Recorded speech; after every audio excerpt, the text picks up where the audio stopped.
Hey guys, GhazzyTV here with another Path of Exile video. In this one, we're going to give a quick TLDR with the things that stood out the most for the game balance in Siege of the Atlas Manifesto. The biggest changes to this has been self-casting and bow. I'm going to read from my notes here. So self-casting and bow builds got significant damage buffs across the board, actually.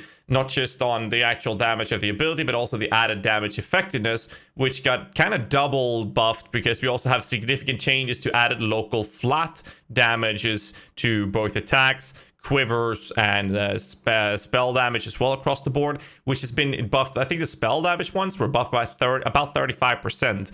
And when a lot of abilities got around 100% higher damage effectiveness, that's a ton of damage. A ton of damage that we can now get from added flat damage sources, which means that it's very likely that we are going to see added flat damage become a more attractive modifier to see on these type of items rather than the generic elemental damage, fire, cold, lightning, and or spell damage. So I'm actually quite interested to see where this is going to land when it comes to the market with trading in trade leagues, for example. Outside of this, the other big thing is actually that cast on crit, for example, got with a lack of a better word, it got gutted. Cast on crit went from a support heal dealing 19% less spell damage from 20% more. At a level 20, it's 10% less damage compared to the 29% more damage.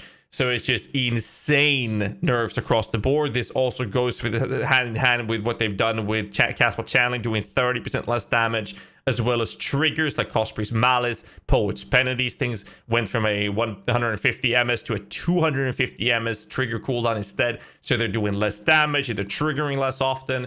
I'm not sure how that will affect the player base playing these type of builds, because I'm pretty sure that a lot of people will abandon the entire idea because they will not feel as good as they did before. But it also means that they think, I'm pretty sure they will still function, but they won't be as effective or crazy at higher investments. And I think that could open up that type of build to be played for lower budget people, which is actually a really cool change to it, despite it being kind of a tragedy to see them nerf that much. Then when we have Detonate Dead, we're in a situation where they're doing significantly more damage by diluting the pool of desecratable monsters from High Life Specters, and instead they're making it so there's a 15% chance to spawn a Spectre corpse rather than 2 times the relative weighting compared to all other possible corpse types, which is the significant nerf to this. There's also a generic nerf across the board when it comes to ignitions by, I think it was about 28%. And but the question is this going to be enough to nerf it? Because we've seen people like Lighty kill everything of the endgame content in full blue gear, and just, adding a bunch of rare items to that kind of character would probably counteract the nerfs that we've seen here. So I'm not sure personally if those nerfs are enough to bring Detonate Dead to the point where people would say it's dead, it's broken, leave it, it's going to be buried, and let's have a funeral. I think it actually will still be really good if it just requires a little bit of gear on it, rather than having full blue gear killing everything in the entire game.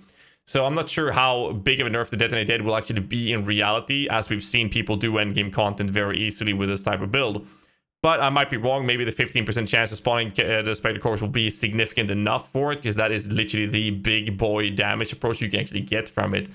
Is it enough? I don't know. You be the judge of it, but that's what's happening. Hydrosphere is the other approach. This has been a pretty big topic for quite some time, where people have been abusing Hydrosphere quite significantly to use it as a catalyst for your diversion melee splash to essentially double your single target output, which is absolutely disgusting. Now they're putting a cooldown on how many times you can hit this, with a 1 second intervals between each hit it can be hit with, which still maintains the functionality of the skill itself, but prevents people from abusing it with both chaining effects and the splash effects. So it's finally getting gutted. It will no longer be used in those type of builds. The other approach is March of the Legion. Got significant changes, a little bit too much to keep in a TLDR. Make sure you click the link in the description below for the entire manifesto if you want to read into the details of these things. But basically the TLDR is that March of the Legion got completely destroyed for what it was used to in the past. Another thing that I think is really cool to mention from this is Orb of Storms. They basically increase the cast time, so it's slower, and increase the damage significantly. So it basically does about the same DPS, but it's slower, hits fewer targets as well, which scales with level, but it ultimately fewer targets with the scaling, but it hits harder. But you don't need to be inside the circle when you're casting a lightning skill to make Orb of Storms trigger and cast again. which is really nice for the sake of positioning and mobility and dodging enemy skills, so specifically endgame bosses. And it does seem to be a pretty good way for you to actually have it as an extra single target damage approach. What I really like about this is because of some of the changes, such as the spark changes, were quite significant in terms of damage increase. I think that Spark could actually see an increase in popularity, and having Orb Storms as a single target catalyst to help you with those bosses, I think that could definitely work. I'm not sure exactly how that would be. We'll see the patch notes in detail soon, I hope, but that seems like an option at least. Armageddon brand was also insanely buffed. Even at level 1, it goes from 69 to 104 damage, and previously it did 46 to 69. So the highest damage Armageddon brand can hit in before is now the lowest damage you'll hit with it. However, and that's for level 1.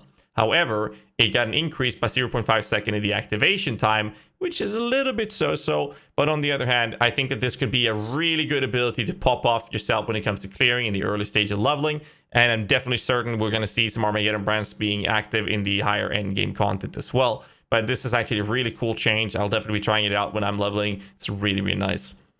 Speaking of things that is really nice to level with, it's actually Absolution, and Absolution did get a buff, but it's very important to note that this buff does not affect minions. It's instead only affecting your initial cast yourself from the player, which does help you get those initial kills to get the Absolution minions up and running. So it's not like a 100% whatever kind of buff, but it does help. So, you know, it's kind of a big damage difference. 1310 at top damage, level 20 compared to 882. 200 damage effectiveness instead of 130. So it's quite significant, and you actually can do some decent damage with it yourself as well. So it's worth consistently casting for the sake of actual damage, not just to get the minions out. Other changes was the Immortal builds, where the Bone Shatter build, for example, and the Timeless Jewel setup as well with the Blood node, allows you to be pretty much immortal to physical damage, for example. This was with the Shade form. Here we go. The Shrouded Lightless, what they did was that they reduced the cooldown by 5 seconds, which I think should have brought down to like very much lower than that. However, the cooldown is paused while the skill is active. So once it's over, then the cooldown will start ticking down, which means you cannot be permanently immune to physical damage. So those type of builds will now be no longer possible to play. Another big thing to mention is the Seismic Trap. Basically, they lowered the modifiers area effect applied to the area Seismic Trap's burst can target at a ratio. This will slightly improve the area coverage of the skill while lowering the damage growth from increased area effect without removing the damage benefit entirely. So it will be somewhat balanced, or it will be gutted. It's too hard to tell. I don't have the radius numbers, but it's definitely a significant nerf either way. Other things that were sticking out for this balance manifesto is mark curses. Now, triggering marks, there's a lot of things happening here, so I'll try to keep it short. Influence modifiers with curse or mark unique or rare enemies that you hit with, you know, Poacher's Mark, Assassin's Mark, whatever. These things do not exist anymore. You cannot get them on the rings. The mark on a target will be permanent instead of having a duration, which means it loses the duration tag. And they're adding a new dexterity support gem called Mark on Hit, which triggers supported mark skill when you hit a rare unique enemy with an attack. Keep in mind it's attack, not spell. And this support adds a cooldown and a small curse effect penalty to the triggered mark skill, but this does not need to be linked to the triggering attack. Thank you, Dan Hammer, for the Prime month 6 months. GhazzyTV. Appreciate that, man. Thank you, dude. So this means you can have these two sockets that are linked anywhere, not linked to the actual attack, so that your character with any attack will now trigger this curse or this mark. So that's really cool. It does also mean that you can't put this onto your minions, to my understanding. This means you have to attack yourself. So for minion builds, you'd have to self-cast the mark or trigger the mark through, the trigger skills and whatnot. That's basically the approach that you'd have to go for instead. But it's a really cool change. I'm actually quite interested to see how this will work out. Outside of this, we have a bunch of threshold jewels that have been completely removed. The offer the Death to Purity in Act 5 now gives you a rare Crimson, Cobalt, or Viridian jewel. And then they are removing entirely First Snow, Frozen Trail, Growing Agony, Overwhelming Odds, Rapid Expansion, Steel Spirit, Weight of the Empire, and Winter Burial are completely removed from the game. And some special jewels that you can still obtain have been significantly changed. There's so much to go through here, and I want to keep this video short, so do check it out in the manifesto.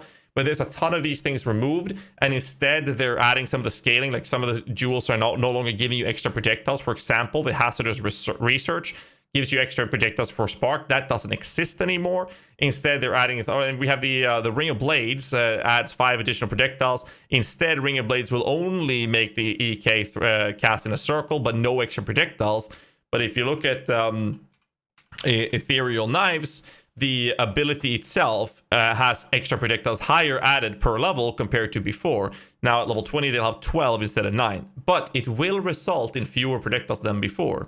So basically what I think they're doing is that they're forcing the people with all the buffs that we're getting to these self-casted abilities is to force the players to actually use support gems that will lower the damage to give you that extra clear speed, quality of life, such as extra projectiles, chaining, piercing, whatever you're looking for, that previously were free through a threshold jewel, is now going to be forced upon as a support gem to lower the damage for the sake of clearing, which might introduce the situation where you want to gem swap for single targets.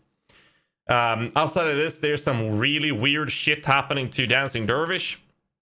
I don't want to talk about this too much because it actually upset me.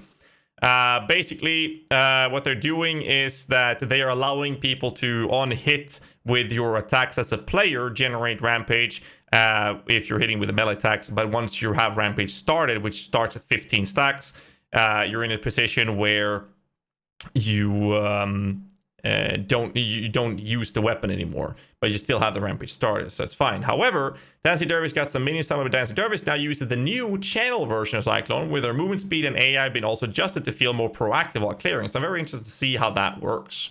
They revised. Well, you got a link for that? What? Okay, so whilst I was talking about this, apparently GGD has restored the unconditional Rampage mod on the weapon. And therefore, we don't get the nuisance that was introduced to the sword. Instead, the Dancing Dervish is actually in a position where it is straight up a buff. This allowed you to have a different playstyle, which is very niche. But the previous playstyle that we've been doing on stream lately would be creating a nuisance to summon them. And apparently, this is now being fixed. We'll restore the unconditional Rampage mod, which will only be on the weapon. So this was really nice to see, actually. So I'm very excited. Okay, so then ultimately, this is only a quality of life buff to the Dancing Dervish, which I think was very much needed. So I'm actually very happy about that. All right, so moving on then. Masteries. Improve mastery options on bow passive clusters. So what's really interesting here is that they've replaced the bow mastery stats that gain movement speed while facing and facing a kill, and replaced the mastery with increased damage while you're wielding a bow and have a totem.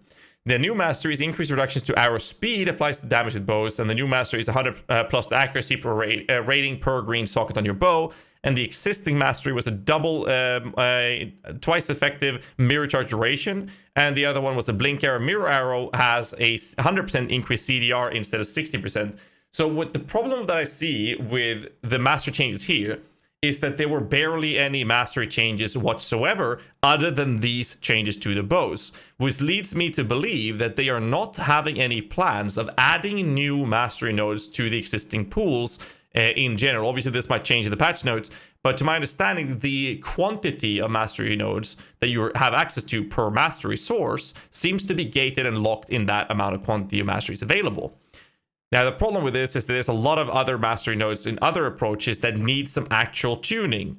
You know, for example, the cold mastery or minion masteries and stuff like that. There's tons of those that could use some proper rework. So that's going to be interesting to see what they do with that in the actual patch notes, but we can safely assume that they don't have any intentions in adding more options to those masters, which is actually what I was hoping for personally. But yeah, I think that's kind of covering the TLDR of the things that I think stood out the most in the Balance Manifesto. We're going to leave a link to that Balance Manifesto in the descriptions below, so do check that out.